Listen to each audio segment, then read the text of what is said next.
Saya itu bikin aturan yang boleh ngundang saya itu pernah sepuh. Ternyata yang pernah sepuh itu banyak. Ini ada Pak Marzuki yang sangat kecewa dengan saya karena ngundang saya tidak mau. Tapi sebetulnya karena saya ini fanatik fikih. Saya ini punya pondok, punya ibu. Jadi yang bisa menggugurkan kewajiban saya itu harus yang lebih sepuh. Jadi orang yang kalah sepuh dengan saya ngundang itu sudah haram. Jadi ini bukan keangkuhan ini, tapi ya memang aturannya seperti itu. Jadi konstitusinya seperti itu. Terus kenapa saya tanya sama Gus Idni, apa Mbah Bisri Sansuri punya karangan? Karena saya tidak biasa khol, kemudian tidak punya naskah yang dikholi. Saya punya karya banyak tentang saya punya karya banyak tentang ahli sunnah wal jamaah yang dikarang Mbah Hasyim, yang dikarang Mbah Ali Maksum, termasuk yang dikarang Kiai Al Mahfud. Lirboyo, meskipun saya tidak punya karangan detail, tapi guru saya Kiai Haji Maimun Zubair itu alumni Lirboyo, sehingga saya tahu banyak mazhab Bakarim. Dari sekian mazhab Bakarim yang saya paling suka itu nggak pernah merujukkan domir. Jadi santri sarang kalau pas nggak bisa merujukkan domir ya wadali kau te mengkono iku lahu gede mengkono. Alasannya anut Bakarim kata. Ini ada Kiai Anwar ini saking kata Mbah Karim. Ad-domir fid domir, famal lam ya'rifid domir, falaysa lahu domir. Jadi domir itu ada di hati, yang nggak punya hati yang nggak tahu domir. Dan itu nyata. Nyata ketika ada perdebatan dua tokoh top yang sama-sama ahli nahwu. Berdebat manil afdolu. Siapa yang paling utama antara Ali dan Abi Bakar? Rupanya itu ada penengah yang ahli domir. Mungkin karena ngajinya di Lirboyo, jadi ahli domir. Debat. Yang satu bilang Abu Bakar. Karena mertuanya Rasulullah dan sohibu filghor. Yang satu bilang Ali. Karena Ali itu fadilnya kita tahu. Beliau termasuk orang yang kata Nabi, besok royah ini, bendera ini akan dibawa rojulan, atau saya kasihkan rojulan sing yuhibbuhu wa rasuluh. Atau yuhibbuhu wa rasulah wa yuhibbuhu wa rasuluh. Ketika berdebat tentang sekian manakibnya Abu Bakar dan Sayyidina Ali, ada penengah yang ngendikannya begini. Pokoknya yang paling afdal itu mangkanat bintuhu tahtahu. Ya, kalimatnya gitu tok, mangkanat bintuhu tahtahu. Itu semuanya terus clear, senang semua. Karena kalau orang yang mentakdim Abu Bakar ala aliyin, kalau maknanya gini, yang paling afdol adalah maniku wong kanat kang ono sapa bintuhu anak wedo eman iku tahtahu ono ing kekuasaan Nabi. Orang yang punya putri, yang putrinya itu di bawah Nabi. Artinya siapa? Abu Bakar. Yang pro Sayyidina Ali juga senyum-senyum seneng. Karena kalau dia maknanya gini, maniku wong kanat kang ono sapa bintuhu putrine Nabi iku tahtahu ono ing isore maniku. Itu siapa? Sayyidina Ali. Jadi domir mengkono-mengkono itu cespon gitu. Itu sekali dimaknani itu masalah. Gitu. Jadi maka berbahagialah santri yang nggak pinter. Karena ternyata nggak pinter itu ada padanannya yang orang pinter, yaitu Bakarim. Bedanya Bakarim nggak merujui karena pinter, kalau kita karena nggak pinter. Tapi insya Allah mantas sababi komen fawa minhum. Jadi kalau nggak bisa alim ya mirip-mirip orang alim. Saya ini pemerhati tafsir. Itu memang sampai sekarang itu problem saya ini domir. Saya nggak pernah niat kalau akan ngomong ini karena nggak ada naskahnya Mbah Bisri. Ini tantangan untuk anak cucunya. Padahal beliau-beliau itu pasti punya naskah. Ini PR yang harus diselesaikan. Nggak mungkin lah seorang ulama nggak punya tulisan itu nggak mungkin. Karena ulama itu meskipun tidak niat ngarang itu pasti banyak tulisannya. Saya yang tidak cucu Mbah Hasyim Asy'ari itu punya tulisan tangan Mbah Hasyim. Karena ketika mengijazahkan Sahih Muslim sama buyut saya Mbah kelima. Jadi buyut-buyut saya dengan Pak Said dengan Lek Koyum itu sama-sama turunan Kudus. Saya ini paling muda. Jadi kira-kira kalau saya manggil Pak Said itu ya pernah Mbah. Kalau manggil Gus Koyum pernah Lek. Makanya saya sampai sekarang ngajar di Kudus, di pondok Kudus paling sepuh. Namanya Ki Soleh bin Asnawi Sepuh. Dulu beliau gurunya Mbah Soleh Darat. Mbah Soleh Darat dulu pernah ngaji di Mbah Soleh bin Asnawi Sepuh. Kemudian punya anak namanya Maksum, Maksum punya anak namanya Hafsah. Lah Hafsah ini yang punya anak Sofia, terus Badiah dan seterusnya. Yang dari turunan Kudus. Saya mau cerita, domir itu harus dikaji. Kalau sekiranya tidak mungkin, maka harus membuang. Saya cerita ini karena saya tahu di biografi Kiai Bisri Sansuri, beliau pernah istifadah sama Syekh Bakir Jogja, termasuk sama Syekh Mahfud Termas, sama beberapa mas saya dari Yaman, seperti Said Al-Yamani. Dan saya dari sekian itu banyak yang punya naskahnya. Di antara seni ya, seninya ulama Indonesia adalah maktutot atau catatan apa saja itu dikaji dan kemudian diteliti, kemudian diaplikasikan di Indonesia dengan alasan muqtadal hal. Sehingga dalam Fathul Masail itu kadang ya agak jorok, tapi jorok yang baik. Maka saya pernah Fathul Masail dulu di Pondok Sarang, ini nggak boleh ditiru oleh anak-anak. Bagaimana hukumnya desainer pakaian yang mendesain celana pendek untuk perempuan? Itu semua mengatakan haram karena gara-gara desain itu perempuan kemudian tidak pakai maxi, tidak pakai celana karena memang desainnya untuk langsung dipakai tanpa pakai maxi atau pakai celana. Ada yang bilang tidak haram. Bagaimanapun celana pendek itu berkontribusi ikut menutup aurat. Artinya dia tetap menyumbangkan nutup aurat. Hanya tidak usah sampai bayangkan, wah kalau haram ya dilepas ya jangan itu. Itu kan masalah. Jadi fikih itu kadang ya agak-agak kacau. Kita mau bilang haram, nyatanya memberi kontribusi ikut nutup aurat. Mau bilang halal, dengan desain seperti itu, perempuan masih menampakkan apa? Aurat. Jadi debat fikih itu kadang ya tidak mutu. Tapi dari tidak mutu itu ya kemudian tetap melahirkan kecerdasan. Dan itu termasuk yang dibicarakan Syekh Mahfud. Namanya tashkhidun nazar. Orang menjadi cerdas. Saya pernah baca di Nailul Ma'mul, ini sekaligus senam otak untuk anak-anak Denanyar. Ini bukan ngetes kiai, tapi ngetes anak-anak. Nanti kalau ini disalahkan Kiai Miftah atau Yai Anwar ya saya langsung taslim karena saya pasti saminawa atau naik. Tapi kayaknya enggak. Nah saya baca, saya ini ngerpek di Syekh Mahfud. Kalau sama nyalakan saya, nyalakan Syekh Mahfud. Syekh Mahfud itu gurunya Kiai Bisri Sansuri. Ada fardul masalah begini. Saya ulang lagi, ada fardul masalah begini. Ada orang jatuh dari atas. Ini kata saya Mahfud. Kemudian menimpa ini. Hadirin ini kan banyak, nggak bisa dipiyakin. Tertimpa orang. Pertanyaannya adalah, orang yang jatuh itu harus pindah apa tetap di situ? Kalau dia pindah, menimpa orang lain. Kalau tetap di situ, membahayakan orang yang ditimpa. Pilihannya pindah apa tetap di situ? Ada yang menjawab, harus pindah. Karena yang ditimpa sudah lama ini bahaya, lama-lama bisa mati, apalagi kalau yang jatuh gendut.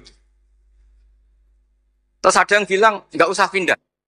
Karena jatuh itu tanpa ikhtiar, sehingga dia jatuh tidak dosa. Kalau dia pindah, artinya ikhtiarnya sendiri. Maka harus nggak usah pindah. Tapi terus ada pertanyaan lagi. Kecuali yang dijatuhi itu Nabi, sekelilingnya ada Nabi itu harus pindah. Karena kalah-kalah. Tapi dibantah lagi. Nggak mungkin ada Nabi lagi, karena Nabi Muhammad sudah Nabi akhir zaman. Kayaknya akan kalah. Ternyata ini nggak mau kalah. Enggak, masih ada Nabi Isa. Jadi, kata saya Mahfud, wahada mimalato ilatahta. Sebetulnya ini tidak ada faedahnya. Cuma jadi tashkhidun nazar. Orang menjadi cerdas. Nah kemudian turunan dari ilmu itu adalah, misalnya, nyuwun sewu politik itu kotor misalnya. Tapi punya otoritas. Kalau melihat kotor itu kiai atau cucu kiai nggak boleh ikut politik. Tapi kalau melihat punya otoritas, kalau itu kepegang orang fasik atau orang yang sama sekali nggak punya peduli halal haram itu lebih bahaya. Kamu milih melihat kotornya apa melihat berebut otoritasnya? Itu menjadi, karena kalau misalnya yang punya otoritas itu orang-orang yang suka maksiat, tentu nanti ada perda-perda yang menguntungkan tempat-tempat apa? Maksiat. Nah itu akhirnya turunan dari logika yang terbangun itu banyak. Termasuk misalnya uzlah. Uzlah itu kata Imam Ghazali, halal ketika orang sudah banyak sering maksiat. Khina layak manul jali sujali sahu, sehingga orang setiap kemana saja pasti dosa. Kalau nggak ngerasani orang yang gosip dan sebagainya. Lalu pertanyaannya, ketika orang sembunyi sendiri di atas gunung, itu uzlah meninggalkan dosa apa meninggalkan kewajiban? Kalau Anda tidak mau jabat, itu nggak mau dosa apa nggak mau tanggung jawab atas keberlangsungan Indonesia? Sama milih mana?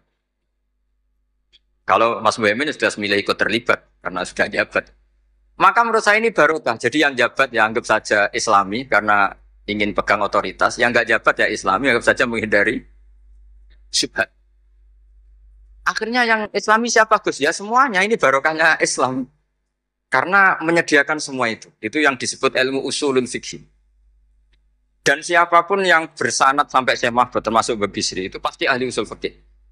Kisah hal bisa ngarang Thariqatul Husul itu karena pernah ngaji sama Mbak Zubair. Mbak Zubair bisa alim seperti itu diantaranya pernah ngaji Kiai Fakih Mas Kumambang. Kiai Fakih bisa seperti itu tentu sanadnya sampai ke Syekh Mahfud At-Turmusi. Ada yang baca At-Tarmasi. Masalah At-Turmusi At-Tarmasi itu Mbak Zubair gurunya abahnya Mbah Mun sekaligus gurunya itu punya guyonan Ajamiyun fasna bihi masita. Jadi kalau nama itu ajam, lakukan apa sekehendak kamu. Makanya kalau orang itu baca ya Turmudi, ada yang baca apa? Tarmidi, ada yang baca apa umumnya apa? Tarmidi tahir dulu. Tarmidi, Turmudi, Tirmidzi. Kalau Ustukhri, Istokhri. Yang repot, saya itu setiap ngajar di sarang itu bingung karena murid yang datang itu kadang sorokan sama saya, Ali Sibro Milisi apa Mulasi? Kalau kayak sini baca apa? Mulasi apa Milisi? Ada yang baca Sibro Mulasi, yang satu baca Sibro Milisi. Kok kayak milisi Taliban gitu? Itu di karangannya Mbak Zubair disebut Ajamiyun fasna bihi masita. Itu dari awal nama ajam maka terserah kamu bacanya apa. Sehingga kita yang tahu Syekh Mahfud itu orang Termas, kita baca At-Turmusi. Yang satu tetap baca apa? At-Tarmasi. Ini saya cerita ilmu. Jadi ilmu usul fikih itu ilmu yang menyediakan logika. Logika yang terbangun itu adalah kemudian menjadi produk hukum. Makanya ketika Imam Ghazali cerita di kitab saya, insya Allah halaman 19, tapi di kitab saya, tidak tahu di kitab sampean, mungkin beda cetakan, atau beda punya, tidak punya, atau sama-sama punya, beda baca dan tidak baca, saya tidak tahu. Karena perbedaan itu bisa macam-macam. Orang-orang yang uzlah itu akhirnya didatangi. Taraktum ummata Muhammadin sallallahu alaihi wasallam fi aidil mubtadi'ah. Sama masih ingat kalimatnya seperti itu. Wahai para orang yang uzlah, kamu sebetulnya meninggalkan umatnya Rasulullah sallallahu alaihi wasallam fi aidil mubtadi'ah, di tangan orang-orang yang tidak. Jadi tidak dianggap menghindari dosa, tapi dianggap menghindari tanggung jawab. Sehingga saya ini punya bapak namanya Kiai Nur Salim, beliau ngaji sama Mbah Dolah dulu khatamnya Quran. Mbah Dolah adalah bin Abdus Salam. Abdus Salam ini juga yang termasuk gurunya Ki Bisri Sansuri. Jadi saya dibolak-balik sanatnya juga akan ketemu sama sanat yang dipakai Ki Bisri Sansuri. Sampai juga nanti ketemu di Nabi Adam lah, kalau nggak ketemu semua ya di Nabi Adam. Pasti nanti ketemu juga sanat keilmuan. Bapak itu kalau ada orang terlalu istiqomah imam masjid sampai tua itu ngeritik. Saya dulu ya iskal. Pak, bukankah itu istiqomah? Kata bapak gini, iku istiqomah apa mau digenti wong liya katanya. Jadi orang itu akhirnya berlatih berpikir. Tapi kalau ada santri sopan gitu, nggak mau ngimami, nggak mau jadi pengurus masjid, itu tawadhu karena masih ada yang sepuh. Ikut tawadhu apa mau tanggung jawab. Sehingga semenjak itu saya terus berpikir terus begini. Makanya seperti saya di sini itu sopan apa tidak sopan saya tidak tahu. Kalau melihat saya di atas sampai di bawah saya ini tidak sopan. Sampean kan lebih sepuh. Tapi melihat ini diperintah, itu orang paling sopan saya sekarang. Karena saya itu paling kecewa sebenarnya diatur-atur itu. Saya masyhur mengatakan Kiai diatur itu dosa, tapi kali ini saya diatur. Tapi saya samina wa ta'na saking sopan saya. Jadi kalau melihat itu Gus Bak itu sopan enggak? Ya enggak sopan. Wong banyak yang sepuh di bawah kok di atas. Ya sopan wong nurut. Diatur sama Gus Salam yang nurut. Padahal sepuh saya Gus Salam. Jadi maka mau tidak mau harus ada madhab.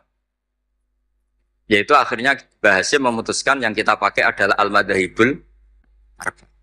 Nah, ketika ada mazhab, itu sudut pandangnya itu pasti beda-beda. Memang saya akan ngomong fikih malam ini. Misalnya begini, kalau ada ayam jago ditabrak truk, kejet-kejet, itu umumnya orang disembelih apa enggak? Padahal dibiarkan pun pasti mati. Umumnya disembelih apa enggak? Disembelih. Itu karena nganggep halal apa eman karena jago? Eman. Coba kalau ayam kecil, meskipun kejet-kejet, orang bisa berdebat. Kepiting tuh halal apa haram? Berdebat. Tapi kalau yuyu nggak berdebat, kan ndak eman. Haram nggak apa-apa, kecil aja. Gitu. Sehingga debat menyangkut kepiting itu sampai sekarang nggak selesai. Mbah Mun itu termasuk guru yang mengharamkan, tapi banyak guru saya menghalalkan. Karena kenapa kok khilaf? Karena itu kepiting besar. Tapi yuyu itu sepakat haram. Karena kecil.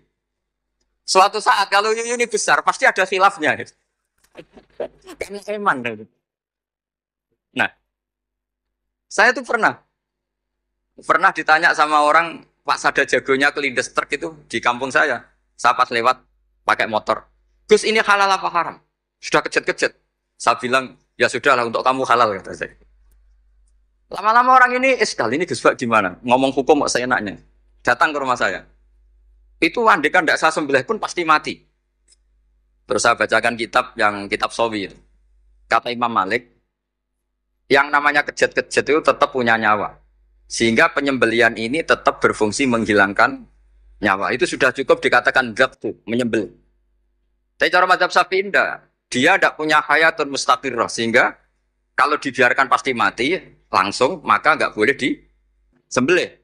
Karena dia tidak langsung mati, ini hanya proses prosedur saja. Memang pantasnya mati kejet-kejet sih gitu kira-kira itu. Tapi hakikatnya sudah apa? Mati. Sehingga ulama itu selalu berdebat. Dan perdebatan ulama itu setelah diangen-angen memang sama-sama masuk akal. Saya punya sekian cerita ya tentang perdebatan, termasuk kitab yang tadi disebut Leqoyum itu, kitab Khilyatul Auliya. Karena kenapa saya sering baca kitab itu? Memang syaratnya jadi wali itu harus pernah baca kitab Khilyatul Auliya. Jadi kalau sampean belum pernah baca berarti nggak mungkin jadi wali. Sudah tak jamin itu nggak mungkin. Imam Ghazali sealim itu termasuk barokahnya kitab Khilyatul Auliya, masyhur itu. Fit tasawuf beliau ngiduk kitab Kutil Qulub. Fil fikhi beliau ngiduk kitab Nihayatul Matlab fi Riyatil Madzhab karangannya Imam Haromen. Tapi kalau fi Manaqibil Akhyar beliau ngiduk kitab Khilyatul Auliya wa Tabaqatul Asfa, itu terang-terangan beliau ngendikan di juz 4 wa alaika bi mutalaati kitab Khilyatil Auliya. Karena beliau memang pengagum kitab Khilyatul Auliya di bab Manaqibul. Itu di bab Manaqibul Akhyar itu ada sekian perdebatan. Dan perdebatan itu melahirkan satu kecerdasan. Yaitu tadi. Saya berkali-kali cerita, ada sekian contoh yang orang itu akan ngeper setelah ada logika kebalikannya. Saya beri sekian contoh. Ketika malaikat Israel datang ke Nabi Ibrahim mau mencabut nyawanya, itu Ibrahim marah-marah, Israel kamu salah. Kenapa? Saya ini kekasih Allah, ana Khalilur Rahman, saya ini kekasih Allah. Wahal ra'aita khalilan yumitu khalilah. Masa kekasih membunuh yang dikasih, ini tidak benar. Logika ini tidak benar. Karena Israel nggak biasa Fathul Masail, nggak pernah ikut Fathul Masail di BW Jawa Timur yang Bapak Marzuki itu. Datang ke Allah, ya Allah, logika ini kata Nabi Ibrahim nggak benar. Karena wahal ra'aita khalilan yumitu khalilah. Terus sama Allah diajarin. Ya sudah bilang ke Ibrahim gini.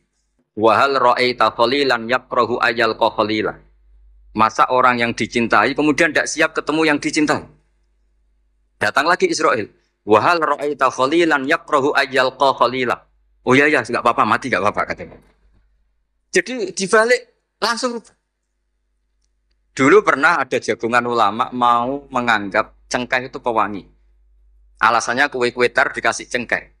Maka cengkeh kategorinya pewangi. Artinya apa efek hukumnya? Kalau orang ihram rokok berarti wajib bayar dam karena pakai pewangi, yaitu cengkeh. Karena roti tar dikasih cengkeh, terus beberapa wedang cengdem juga dikasih apa? Kemudian ada ulama yang ngendikan, kalau gitu orang Jumatan kesunatan rokok. Karena orang Jumatan disunatkan pakai wewangian. Langsung tegar. Wah, tidak jadi. Jadi itu usul fikih. Sehingga katanya fikih nakal tidak apa-apa. Ini nakal yang Islami. Saya memang termasuk orang yang kata Gus Rizal Lirboyo diberi gelar Gus doktoral honoris causa cangkem elek katanya. Saya ini sebetulnya bangga dengan gelar itu karena itu cara sahabat melindungi Rasulullah Shallallahu Alaihi Wasallam. Jadi saya sengawur-ngawur saya ini masih punya sanad. Dulu ada orang Bedui datang ke Nabi. Ya Muhammad, jika kamu Nabi, fa'akhbirni amma fi batni naqati. Fa'akhbirni amma fi batni naqati. Jika kamu Rasulullah, sing idda'aita kamu ngeklaim tahu barang gaib, coba yang di kandungan perut unta saya itu lelaki apa perempuan? Isinya apa itu? Itu Nabi kan mangkel, masa Nabi kok ditakoi isi kandungan apa? Terus kata sahabat datang, ini sanad, kalau boleh dikatakan sanad yang kemelek, kalau boleh dikatakan sanad. Itu kata sahabat tadi langsung namanya Salamah bin, ada yang baca Salmah bin Salamah namanya. Nazauta 'alaiha fakanat laka minha saklatun. Kamu yang ngangkangi itu ada anak kamu gitu. Saking mangkelnya Rasulullah kok ditanya gitu. Enggak, kamu enggak usah tanya Rasulullah, tanya saya. Oh iya ya, di dalamnya ada apa? Ono anakmu gitu.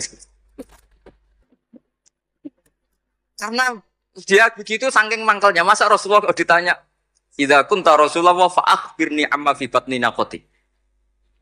Jadi kadang orang itu mau tidak mau ya, nggak ada pilihan.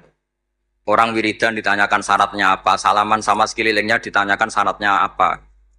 Salaman tuh nggak ada sanadnya, hadisnya nggak sahih. Tapi orang nyalain HP nggak perlu sanad. Habis salam langsung ke toilet nggak perlu. Sebenarnya harus ditanyakan, nyalain HP setelah salam itu ada hadisnya nggak? Ke toilet setelah salam ada hadisnya nggak? Nggak ditanyakan. Tapi kalau salaman ditanyakan. Mau tidak mau kita jawab gimana? Ya jawabnya tadi. Kalau semuanya butuh sanad, berarti kalau HP kamu matikan, setelah salam kamu nyalakan harus pakai apa? Sanad. Kira-kira punya apa enggak? Enggak punya kan? Oh itu sanadnya umum, bahwa Nabi boleh melakukan sesuatu yang maslahat. Memangnya salaman enggak maslahat? Jadi, saya contohkan yang ketiga. Ini sekaligus yang terakhir, ini masih banyak kiai. Karena saya memang enggak bisa, pidato depan umum enggak bisa. Ya enggak memaksa bisa, memang enggak bisa juga enggak bakat. Dan yang undang saya kalau kalah sepuh itu mengharam karena tadi. Karena saya meninggalkan kewajiban saya sebagai kiai di rumah. Saya ini kiai induk loh di rumah, itu bukan sombong, memang saya kiai induk. Bapak saya sudah meninggal. Jadi bukan karena kualitasnya, memang mau tidak mau. Mubah misalnya. Banyak pakar usuliyin yang mengatakan hukum itu diantaranya ada yang bernama mubah. Mubah itu boleh dilakukan, boleh ditinggalkan. Tapi kemudian itu ada masalah. Yaitu ketika mubah dilakukan, ini monggo marhaban wa sahlan, ini beneran, ini Gus Ali Darawuh. Ini beliau teman bapak saya. Saya ulang lagi, mubah itu secara definisi kan boleh dilakukan, boleh ditinggalkan. Tapi ada logika yang mengatakan begini. Misalnya saya jagungan sama Gus Salam, malam ini semalaman sama Gus Salam cangkruk. Itu mubah apa wajib? Kata ulama itu wajib. Itmamin mubahin ila wa yatahaqqaqu bihi tarku haramim ma. Karena setiap orang melakukan mubah pasti saat itu meninggalkan kefara. Saya asik di Denanyar, jagungan sama Gus-gus Denanyar. Artinya saya tidak dugem, tidak ke tempat-tempat maksiat. Sekarang meninggalkan maksiat itu mubah apa wajib? Wajib. Berarti jagungan wajib. Kan terjadi aneh. Itu fikih. Akhirnya orang mendefinisikan diulang. Wal mubah min haitsu dzatu. Mubah dipandang definisi secara mubah. Tapi kalau dipandang dari efek hukum mubah itu bisa wajib, bisa haram. Saat ini ibu Anda harus diperiksakan di rumah sakit. Anda jagongan, maka haram karena kategorinya tarkul wajib. Tapi kalau melihat sekarang kamu tidak dugem ngaji seperti ini kan sunnah. Tapi barokahnya ngaji seperti ini Anda tidak melihat maksiat. Berarti ngaji ini sunnah apa wajib? Wajib karena tarkul maksiat. Akhirnya orang terus mikir. Ternyata sudut pandang. Dan itu Syekh Mahfud senang sekali. Kata Syekh Mahfud, apapun gharibnya masalah tuh gharibah, bahkan aghrab, itu harus dibicarakan. Karena itu melatih taskhidun nazar, untuk mencerdaskan pikir. Makanya banyak wali yang dalam cerita wali itu. Ada wali itu karena sholat shaf awal. Kita tahu shaf awal fadilahnya kayak apa. Tapi ada wali itu jadi wali karena kalau sholat itu di shaf akhir. Ketika ketemu di forum wali, dua wali ini. Loh kamu kok jadi wali? Bukankah kamu kalau sholat di shaf akhir? Iya kan. Kenapa kamu tetap jadi wali? Saya tuh malu. Ketemu Allah di depan, kayak paling suci saja. Dan kebetulan wali ini idola saya ya. Saya akhirnya kalau sholat ya sering di belakang gitu. Kita seperti itu. Jadi ya saya kira demikian. Assalamualaikum warahmatullahi wabarakatuh.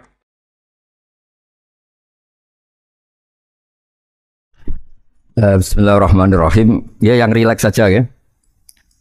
Saya pernah ketemu orang yang pakaiannya itu ndak mungkin kalau orang syariat bilang ndak syar'i lah. Pakai pakaian yang tidak syar'i. Tapi dia muslimah, dia ke masjid. Saya ditanya sama seseorang, Gus kok sama orang gitu mau bertemu gitu. Karena terus saya bilang, kenapa? Dia pakaiannya ada Islami. Oke, dia tidak pakaian Islam itu nyata, tapi dia ke masjid itu Islam, ya tetap sholat itu Islam. Ketika dia ingin sholat dan tetap sholatnya pakai takbir, pakai rukuk, pakai sujud itu Islam. Wong setelah di masjid ya pakai mukena, pakai. Kalau sama-sama nyata, Anda kan boleh ingat sama-sama yang fakta. Dia punya kesalahan dalam berpakaian, tapi punya kebenaran dalam sujud, dalam rukuk, dalam ibadah. Dan itu tradisi Quran. Quran ya cerita fama ya'mal mithqala dzarratin khairan yarah wa may ya'mal mithqala dzarratin syarran yarah. Apa susahnya sih ingat dua-dua sisi itu? Sama bernegara atau bertetangga, kita bayangkan jangan bernegara dulu, terlalu luas, bertetangga saja ukuran. Karena nanti sama, bernegara sama bertetangga itu hadisnya sama. Kita di kampung itu ya ada masjid dan orang-orang yang nggak sholat juga nyumbang masjid. Bahkan ada yang nyumbang masjid banyak terus tidak sholat. Karena keramik saya sudah sholat katanya. Saya pernah ketemu orang model gitu itu ya ada. Jadi, tapi ada juga yang sholat terus tapi nggak pernah nyumbang masjid. Ya orang banyak. Intinya itu Allah itu punya tradisi, punya sunnah, sunnatullah. Kebaikan ya dihitung, kejelekan juga dihitung. Dulu ketika Rasulullah SAW hidup bersama komunitas yang majmu', itu sebetulnya permintaannya Nabi jangan halangi kami saat mau beribadah. Dulu sampai perang karena mereka menghalangi. Sebenarnya problem mereka wa yasudduna an sabilillah, menghalangi. Sebenarnya kalau dulu saling toleransi ya nggak ada masalah. Artinya ketika Anda ingin sholat di Indonesia nggak dihalangi, ingin pengajian nggak dihalangi, sebenarnya ini nggak ada masalah. Nah, soal ada kebaikan, ada keburukan ya mulai Nabi Adam sampai sekarang sampai kiamat. Itu cara pandang. Jadi cara pandang kita terhadap orang lain itu harus hal-hal yang nyata. Kalau kesalahan mereka nyata, kebaikan mereka juga nyata. Kenapa kita hanya ingat sisi yang jelek, tidak ingat sisi yang baik? Saya sering cerita ke santri-santri saya, setiap saya pengajian diundang orang di mana-mana itu saya mesti istighfar. Karena nggak ada pilihan. Saat saya datang ke pengajian di Sulawesi, misalnya saya tinggal ngaji di sini. Saat saya ngaji di sini, ninggal undangan yang di sana. Hidup itu tidak banyak pilihan, meninggalkan kebaikan, melakukan kebaikan. Artinya gini, dalam kebaikan saja ada kebaikan yang ditinggalkan. Apalagi dalam kejelekan. Makanya di sini ada pepatah terkenal dalam ilmu tasawuf itu. Wastighfaruna yahtaju ilal istighfar. Saat Anda baik saja butuh istighfar. Bapak saya kalau guyon gini, Mas Sofyan. Ada imam istiqomah jadi imam masjid sampai tua sampai batuk-batuk. Itu bagus istiqomah. Tapi itu masalah kata bapak. Akhirnya nggak kaderisasi kan. Itu istiqomah apa nggak mau diganti orang lain kan. Ada kiai dai di mana-mana. Itu mesti orang muji, oh itu dai di mana-mana. Laris nggak pernah di rumah. Pondoknya pasti bubar itu karena ditinggal. Jadi kebaikan seperti ada orang sering sowan kiai.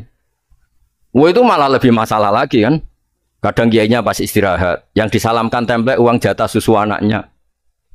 Hari itu waya tagihan malah lari sowan kiai. Jadi harusnya di rumah ada fardu'ain tagihan listrik enggak apa. Jadi makanya di hikam itu terkenal kata-kata manusia itu siapa? Manusia itu mangkanat mahasinuhu masawiyah fakih falatakunu wasawihi masawiyah. Manusia itu orang ketika baik saja salah, apalagi pas salah. Coba saya misalnya pidato begini, di atas panggung saya orang alim pidato nasihati orang. Di saat yang sama seperti yang tanya Mas Wildan tadi ada agak sopannya. Di situ ada mungkin orang yang lebih sepuh timbang saya. Masa lebih muda kok di atas? Yang di bawah lebih tua. Ada agak sopannya. Mau nggak pidato disuruh, mau di atas disuruh, nggak sopan sama yang. Tapi misalnya yang paling sepuh pidato nggak pernah ngaji kok pidato terus gimana? Artinya ketika kita baik saja ada salahnya, apalagi pas salah. Sebab itu ajaran Rasulullah itu suruh berdoa Rabbana dzolamna anfusana. Sebelum minta itu merasa, ya Allah kita ini mendolimi diri kita sendiri. Karena dalam pilihan-pilihan itu pasti ada salahnya. Coba misalnya Anda bangun masjid habis 2 miliar. Yang harusnya 1 miliar sudah jadi. Terus nanti suatu saat ketemu Allah ditanya. Itu ada orang miskin, fakir miskin, yatim. Andai kan kamu sumbang 1 miliar itu sejahtera semua. Gara-gara kamu bangun masjid terlalu mewah. Ya tapi kadang-kadang orang kebaikannya itu orientasinya bangun masjid, gak tertarik nyumbang fakir. Saat itu cara berpikir gitu mau apa? Tapi kalau dia kumuluhur manusia terbaik karena bangun masjid 2 miliar, coba diaudit secara kepentingan syar'i. Penting mana dengan ngasih makan fakir miskin? Penting mana dengan menikahkan janda misalnya? Penting mana dengan pendidikan? Apa artinya masjid mewah orang nggak tahu halal haram, nggak tahu najis, nggak tahu cara sesuci, nggak tahu cara adzan yang benar. Terus penting mana untuk beli kitab sama dipakai masjid? Apa artinya beli kitab apa tapi nggak makan? Penting mana makan sama beli kitab? Ada auditnya. Makanya manusia itu ketika baik pun disuruh istighfar. Apalagi ketika salah. Nah dengan perasaan seperti itu kebencian pada orang lain luluh. Karena potensi baik pada orang lain ternyata tinggi. Dan potensi salah ke kita juga tinggi. Nah dilatih gitu, jadi di Ihya itu ada kitab tawaduk. Kitab tawaduk itu dilatih, ketemu orang tua. Huwa aksaru ibadatan, dia mesti ibadahnya lebih banyak karena lebih tua timbang saya. Pasti sholatnya lebih lama timbang saya. Ketika Anda sudah tua, melihat anak-anak, huwa aqallu minni maksiatan, mesti maksiatnya tidak banyak karena masih Terus ketika melihat orang fasik, maksiat. La'alla wa yatubu alaih, fa inna wa tawwabur rahim. Mungkin Allah memberi tobat, bisa saja. Umar itu ingin bunuh Nabi, tapi Allah memberi tobat. Yang sowan kiai saja tidak mesti dapat tobat. Umar ingin bunuh Nabi, tapi Allah memberi tobat. Akhirnya ya tobat jadi Islam yang baik. Dalam sejarah Wali Songo, Kalijogo sowan Sunan Bonang itu ingin garong, tapi malah jadi muridnya jadi wali. Kalau Allah sudah menghendaki tidak ada ya. Perang Uhud orang Islam kalah itu karena panglimanya siapa? Khalid bin Walid. Tapi dia malah yang dapat hidayah. Nah, sama orang yang sekarang Anda benci bisa saja Allah merencanakan ada hidayah di situ. Dan kita yang merasa benar jangan saja ada rencana Allah bikin kita su'ul khotimah. Na'udzubillah min dzalik, kan tidak pernah tahu. Nah, dari tidak pernah tahu itu orang diusahakan tawaduk. Wa ma adri ma yuf'alu bi wala bikum, kita tidak pernah tahu. Makanya meskipun saya ini kiai terus kata orang banyak itu kitab. Kalau istighfar ya nangis betul ya. Coba kan nggak perlu di depan umum. Nanti ada penampilan kan ribet kan nanti. Sudah nangis gak ikhlas, gak mutu. Ya gitu ya. Yang Mas Wildan tadi apa pertanyaannya diulang? Selain masalah akhlak tadi. Tentang bagaimana cara kita bersaudara tanpa memandang kepentingan duniawi. Nah ya makanya tadi saya bilang bernegara itu pakai hadis. Misalnya Nabi pernah ngendikan kamu itu punya 3 tetangga. Yang satu punya 3 hak. Yaitu dia tetangga kamu, dia seagama kamu, dia sesaudara kamu. Jadi ada 3 hubungan. Seagama, sesaudara, dan dia tetangga kamu, dia seagama dengan kamu, dia masih kerabat kamu. Terus ada tetangga yang punya 2 hak.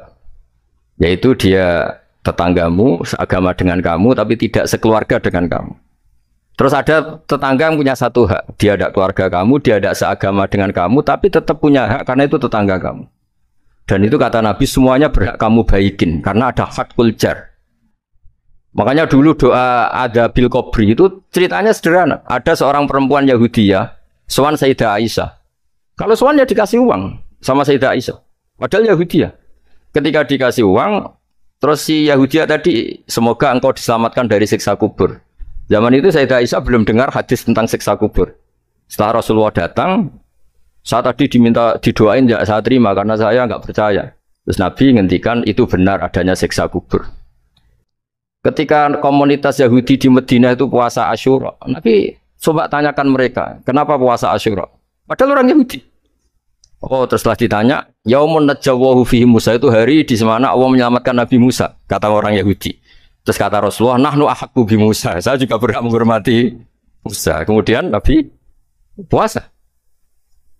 Suatu saat lagi ada orang Yahudi datang, ya Rasulullah, ya Muhammad, manggilnya ya Abul Qasim karena orang Yahudi. Ya Abul Qasim, nanti nasib langit bumi ini di mana? Manusia yang sudah mati-mati di mana ketika bumi dihancurkan? Mayat-mayat yang sudah di kuburan di mana?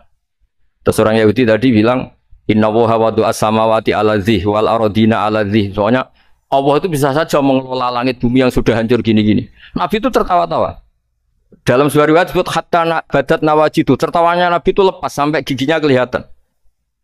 Kata rawinya tasdiqan liqaulil khabri, karena Nabi membenarkan orang Yahudi tadi. Jadi intinya dalam banyak hal itu ya dicari kesamaan. Makanya kalau interaksi dengan kelompok lain, kata Nabi, la tusaddiquhum wa la tukadzibuhum. Kamu jangan mengiyakan, juga jangan menolak. Kamu tolak, jangan-jangan pas yang sama dengan ajaran kita.